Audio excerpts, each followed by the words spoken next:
it's more sporty bikes, and I'm just a bit old for that shit now. Picking up Auto Trader and just flicking through all the adverts. It gets to that rev limiter quick. We're doing some miles an hour. I'm late for work and my fuel light has just come on, so I'm going to be even later for work. Episode 15, everyone. Can't believe we got that far, but in this one we're going to be, well, it's cars for me, motorbikes for Ack, magazines that we would have read in the 80s and 90s because that's when we started, really, wasn't it? Yeah, we existed in the 80s and 90s. Most of the quality existence would have been in the 80s, wouldn't it? Best music, best movies, best time generally. Life just seemed better. A little bit better, didn't it? No, delete the little bit. Oh, considerably. It was just better when considerably. It's all to do with how people interacted socially back then. So, if I start, and obviously I'm bringing the car. If I start, you don't ever start. You're right there. Magazines, Max Power. You can't have a discussion about magazines. Is that still going? No. Oh, is it not? I remember Max Power myself. Well, it's certainly not going in a physical form, but yeah. Now we said 80s and 90s. I've got a little cheat list in front of me, and it says here that Max Power actually started in May 1993. Just remember some of the covers on the magazines of Max Power, some of the mad cars, the spoilers, the colours of the cars, the size of the wheels, the speaker system, the audio systems. People would spend 2-3 times the price of the car just by modifying their car. Yeah. So you can't discuss magazines of the past without looking at Max Power. Yeah, even from a biking perspective, it was well known. Was there a Max Power equivalent in the biking world that you remember? Yeah, absolutely. It's no longer with us. Is it on your list? Yeah. Oh, well, we'll save that for that bit then. But yeah. So all I remember is, you know, when you go somewhere and there's someone that's painting caricatures of cars, and you see something and it looks mad because it's caricature and you've got the big word. It's like that, but in real life. Yeah, it's kind of like the very kind of, from a biking perspective, and my magazine, which I'll get to, Max Power for me, bearing in mind I'd see it on the shelf with the bike ones and how it kind of portrayed itself. Obviously, I'd never read it, but with regards to the covers, it was kind of like the bad Beastie Boy type magazine of the bike, of the car world, whereby you got all the relatively staid and boring car magazines, and then you've got like and then you've got like arguably the antisocial chav football hooligan type magazine. As an older homeowner, you wouldn't necessarily want your neighbour to be that person. No, but what I'm saying is that's how the magazine felt. Oh, of course. A lot of the times it weren't to do with the performance either. A lot of times the upgrades was just style. Style and audio. Yeah, spoilers, wheels, rubber band tyres at a time when that was rare. Most tyres in those days on standard cars obviously were a lot bigger, or a lot taller.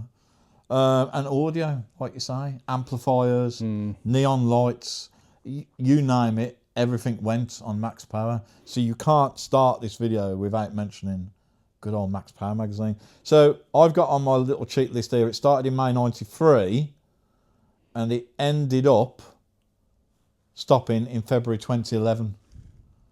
Predominantly because of why? Well, you've got free online content. Yeah. YouTube and well, it's not so much that, but everything just started going, print just started falling off a cliff. But I think a bit of a resurgence there, no? Yeah, I think so. Yeah. A bit like with LPs, records and everything else. But I'll put an image on screen now, and this image has appeared on a previous video of ours, where I kind of did a small version of Max Power with an Austin Metro, but let's be honest, all I really did was make a mess of it. But I was, in my defence, aged about 20 years of age. And at 20 years of age, you see things a little differently. Whereas if I now saw that Metro on the road, how I did it at age 20, now that I'm my age, I would look at that and think, what on earth have you done to that Metro? So for me, couldn't start this video without saying Max Power. Launched May 93, and then stopped February 2011. What's your first one, Ak? It's going to be in line with a Max Power. Started in 1985, Yeah. and 2019, Prince stopped. Oh, they did well. And kind of merged with, I think they call, which is still going. I think it's called Practical Sports Bikes. Yeah, okay. But this one was Performance Bike magazine. Okay. Or Performance Bikes. Now, what's different about performance bikes, especially at that age, late 80s, early 90s, when you're kind of like, you know, in your late teens, early 20s. For me, every now and then they used to release a VHS video as a special edition on the front magazine, on the front of the cover. I do remember those in the days where they used to put stuff on the front of magazines, like you felt like you were getting quite a lot for yeah, your like money. you know, a badge or a video or a disc or you know, I remember those days. little bits and pieces. And this one was about this. This would have been in 1993 or 4, just after the release of the Honda Fireblade. Okay. And it was basically a video of a group of guys hooning around on motorcycles like they frigging stole them, and just filming them and just having a riot. Burnouts, donuts, wheelies, totally effing illegal stuff. They might turn that nowadays as antisocial behaviour. But then it was just kind of like, bearing in mind I was in my early 20s then, it was just kind of like, whey! Having fun. Having fun. In those invincible years. Having fun. And that's something that I think a lot of media now doesn't do anymore. No. They don't want to risk having fun to upset someone with a neutral gender. No. Or, you know, just upset someone who's fucking soft, quite frankly. But yeah, So performance bikes back in the day, it was just absolutely Was that a brilliant. monthly thing, and was you always buying it every month? Or? I subscribed to it on many, many occasions. Well, I never subscribed to one, you know. I subscribed. Not in the All the past. ones I'm going to mention I subscribed to at some point or the other.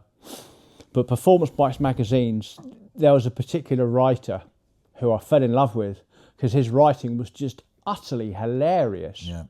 Do you remember his name? Yeah, of course I remember his name. He says he's not organised. Go on, what's his name? It's not because I'm organised, because he You had just such an remember him. effect on me. Because of the quality of his writing. He was very, very informative, very, very funny, very brutal, very honest. Didn't pull any punches. His name was Mark Forsyth. Okay. Now, he kind of, because he was very good, I know from the kind of research I've done, he kind of went kind of up into management after that point in publications and media and all that sort of stuff. I don't know what he's doing now, but yeah, Mark Forsyth. He joined Performance Bikes, I think when did he join them? I don't remember. But he himself, his writing style was different to people who were there at the time, in my opinion. You gelled with that writing Yeah, style. and I thought this... He's writing for you. Yeah, he's writing for me. And the one review that I remember more than anything else, purely because how it stood out, and this is how long ago, it was a Kawasaki GPX 750. And there'll be a picture for that up on screen as well. And we're going back to the early 90s now. And it was just like, I didn't particularly want one because it was the bee's knees. It was just how he was describing it. He was an extraordinary He's made writer. an impression, hasn't he? Oh yeah, this guy was an extraordinary writer. Yeah. Fantastic. But that was, for me, that was Performance Bikes. So yeah. And one of the main reasons, I guess, therefore, Yeah, that you yeah. subscribe to the magazine. Absolutely. My next one's quite bland and vanilla in a way, really, so there's not much to say, but it was... What car? What car? Question mark. Yeah. Because I love sort of stats, data, numbers, and what car gave back then. I can't speak for now, but what car gave back then was a sort of... It was a road test. You knew what you were going to get. And it would compare it to 2 or 3 other vehicles. And at the end, you'd have those key stats that you would want to read. I wanted to know what the 0 to 60 was and what size of the car. I wanted all them boring facts because it's a bit like top trumps. I like having that data in here. I'm no disrespect to any one writer in what car, but I don't remember ever reading anything that particularly excited me. It just gave you the key information for those cars. So yeah, what car magazine? Yeah. What's your next one? I don't know whether to go them separately or kind of lump the next 3 together because they're very, very similar. I'm going to put them all Your together. choice. Because to me, there's only actually 3 out of the 6 that really stand out. Okay. The first one I've mentioned is Performance I've Bikes got 5. Have magazines. you chose 6 this time? Yeah, I've you chosen naughty 6. boy. Go on. I'm the one that normally chooses But more. 3 of them, not because they were rubbish, but they were very, very similar. They were trying to ape performance bikes. And that was basically Fast Bikes magazine and Superbike magazine and Bike magazine. Yeah, okay. But they're all sitting in a similar... Kind of similar. Bike magazine was more widespread, as it just like Superbike magazine, Fast Bikes and Performance Bikes clearly was, if it's not a stupidly offensively quick motorcycle, they weren't interested. No, okay. Really. Yeah. Whereas Bike magazine was, doesn't matter, it's about all bikes. As long as it's 2 wheels. Absolutely. So Fast Bike magazine and Superbike magazine were okay, they were good, but didn't quite, for me, hit the upper echelon that was Performance Bikes magazine. As a young person, don't we normally dream of something even more special? So maybe at a 20-year-old, you wouldn't be so interested in a sort of bread and butter bike, whereas a super bike. Because in my head, supercars were always, because it was unattainable and you could never. Well, it's a bit like the posters you had on your wall as a kid. I had a Lamborghini Countach. Yeah, I wouldn't have had a Mark 1 Fiesta on the wall, would I? So yeah, you're probably right. You kind of dreamt of, but probably assumed that you'd never... I think the demographic for Bike magazine was wider stroke older. Yeah, okay. Whereas the Sports Bike magazine was definitely the younger. Yeah, sort of, may not be ever attainable, but at least you wanted to read about it, even if you couldn't ever dream of riding one. Okay. Over to you, Batman. Was that it? For those 3? I know you've bundled 3 together. Those are the ones I've bundled together, but the other 2 are, in my opinion, need to be separated and have their own segment. Good. Okay. I suppose in a way then, my next one there's not a lot to say, because it's I guess it was competing with what car, and that's AutoCar. That's still going, isn't it? Is it still going, AutoCar? I haven't got that on my cheat list as to whether it's going or not. Okay. And I confess that I still don't subscribe to any of these magazines, so I'm not keeping them alive, am I? But for me, it was more of a casual purchase. You'd go into the newsagent, you'd pick an copy of AutoCar, you'd flick through it. And again, I might be mistaken, but my memory suggests to me that it was very much What Car-esque. It's just another magazine testing a bunch of vehicles. They don't have to be unattainable. They could be any vehicle whatsoever. So it could be the man in the streets car. It could be a faster car. And it was just a test along with 2 or 3 other vehicles of a similar, in the same category. And again, giving you the stats. And for me, I come back to the top trumps cards thing. It's all about the stats. I loved to know the difference. I loved that comparison, that car to that car to that car. I haven't got a standout writer though, so there isn't any particular person that I can honestly remember deliberately reading more than anybody else. It was just more about comparing that car with that car with that car. So AutoCar. What's your next one? Because you've got 2 left. I've got 2 left, and arguably, in penultimate position, number 2. They decided in 1995. It's still going today. It's called Ride magazine. Okay, I'm pleased to hear it's still going. Yeah. Now the reason why, again, I subscribe to them on various situations. Don't subscribe to them in a minute. That they're that revered, and why I really like reading it occasionally, is because they started doing something that the motorcycle industry up until that point really didn't do. Okay. They would really go to town and in depth on their testing, specifically of motorcycle clothing and equipment. Of course, which is important. Because up until that point, what people were doing in the media, they were testing something and giving it their personal opinion, which is no issue with that at all. It's absolutely spot on. But what these people did, which is totally different, they'd take, for example, the latest jacket, and they'll take it to a lab, and they'll literally destroy it in the name of science. Okay. To tell you the reality of the quality of the item and whether you should actually buy it or not. I guess and they list that as a sort of... And they coined an award which is prevalent today, which dictates not only mine but many other riders' buying choices. It's a little triangle called either A, the ride best buy, or the ride recommended. I think What Car used to do something similar.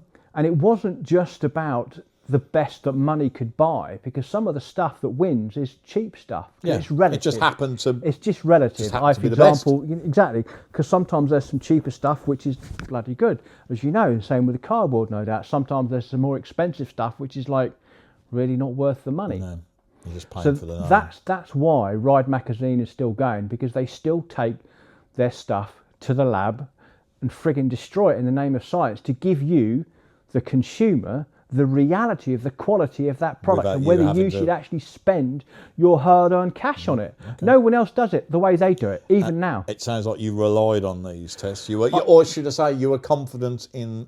Outside of the fact that they didn't exist when I bought my current kit, which is years ago, which I've still got now, which shows you that, like, yeah, for example, anyone that knows Hind Gericke, they went bust 15, 16, 17 years ago. Okay. And I bought this suit, which is called a Hind Gericke Voyager 2, trousers and jacket, way back when.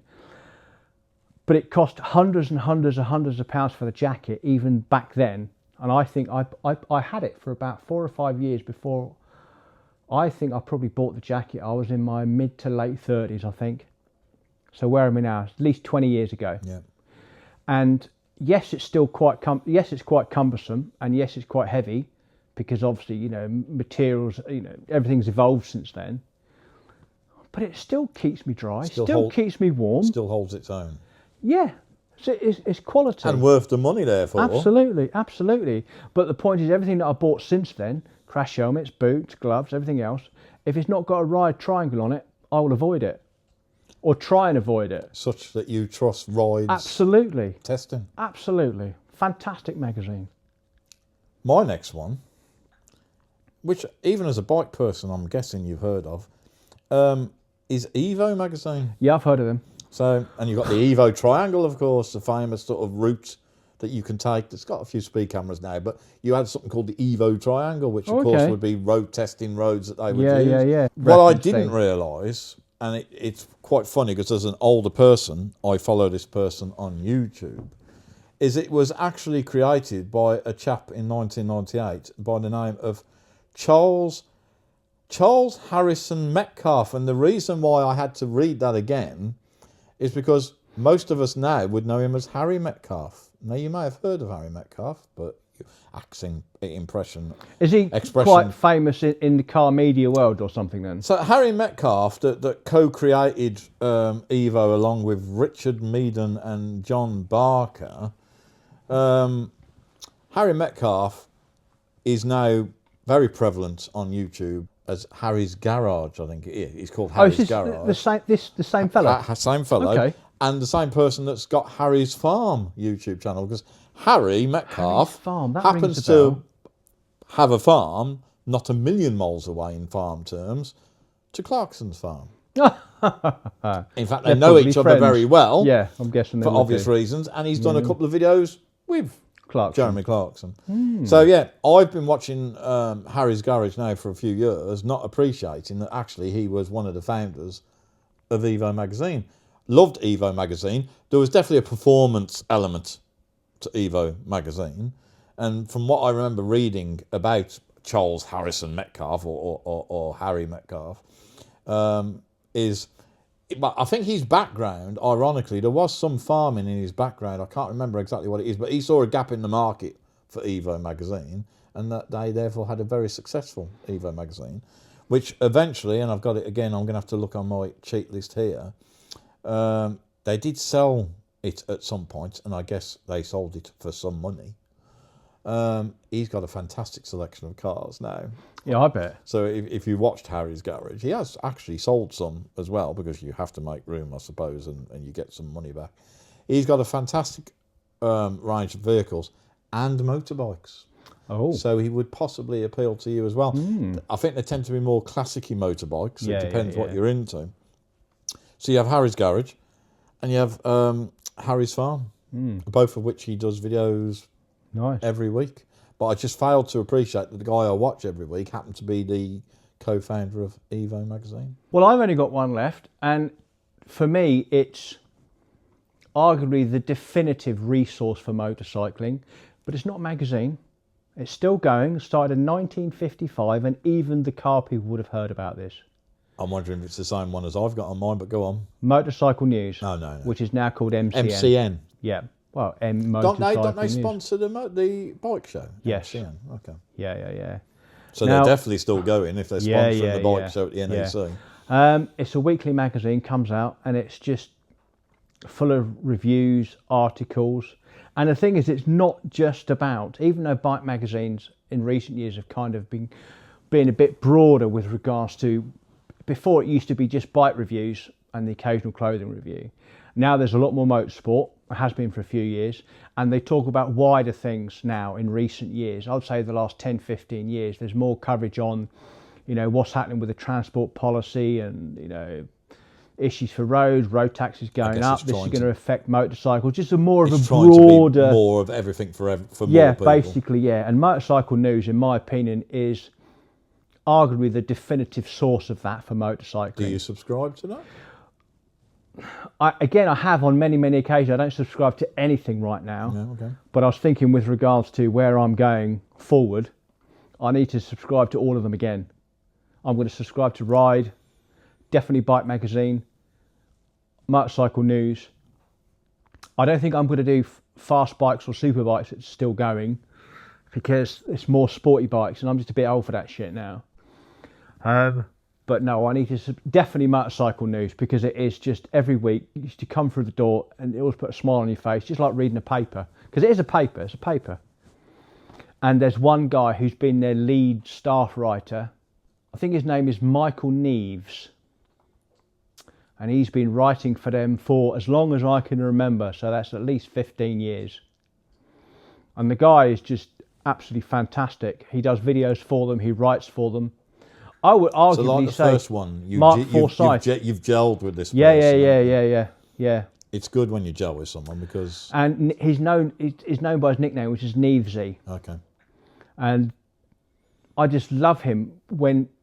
I don't so much like it when he writes, not because when he writes. Me, I don't know whether it's age or just a media thing, but I much prefer listening to someone talk now rather than reading what they're wording. Because it's more effort to read.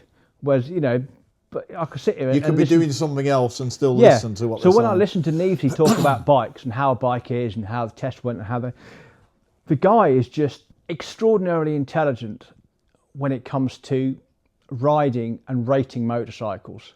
He really is. I basically pretty much hang on every single bloody word he says. Okay. Yeah, Motorcycle News, it is up there for me. I obviously have heard of it because they sponsor the shows that you and I go to every year, yeah. My last one, even as a biking person, you're going to know this one, is Auto Trader. And the reason I say Auto Trader is because I remember every week being able to go to the newsagents, well before online, of course, picking up a copy of the Auto Trader, flicking through, thinking, can I afford this? Can I afford... The vast array of stuff that was for sale. Did they have bikes in the same? They must have done. They did, but it started long after the cars. Right, okay. And I remember those single, simple, grainy Little black and white adverts. images. Yeah. And with all those abbreviations, because of course words probably cost money. So you'd have like FSH for full service. It's probably where it started from. FSH for full service. Well, you had a character history. limit for the advert, didn't you? Yeah, there had to be. So you had to everything. FSH full service history and OVNO for or very nearest offer. Yeah. That was the sort of bread and butter of my... Because you'd flick through and you'd be like... GRFS, remember that? No, go on. Genuine reason for sale. There you go. So, and there were grainy pictures. I can't even remember in the early days, did somebody come out from Auto Trader to take the photo, or did you just use to submit the photo? I can't remember. They used to, from memory. I guess you used to just send... They used to come... I think, they did come out to you? Yeah. I can't remember, folks. Let me know in the comments, did they used to come out to you? Yeah. But all I remember was, obviously, eventually they went to colour photographs. Yeah. But of course, the important bit is, unless you paid for a premium spot, which was a bigger image, it'd be one image. Yeah. Taken by someone that not yeah. necessarily knows how to take the best image. I wasn't aware that there was regional ones, but I certainly just remember flicking through a magazine every single week. It was only pennies to buy. And you just had that little grainy image. Whereas, of course, now, being online only...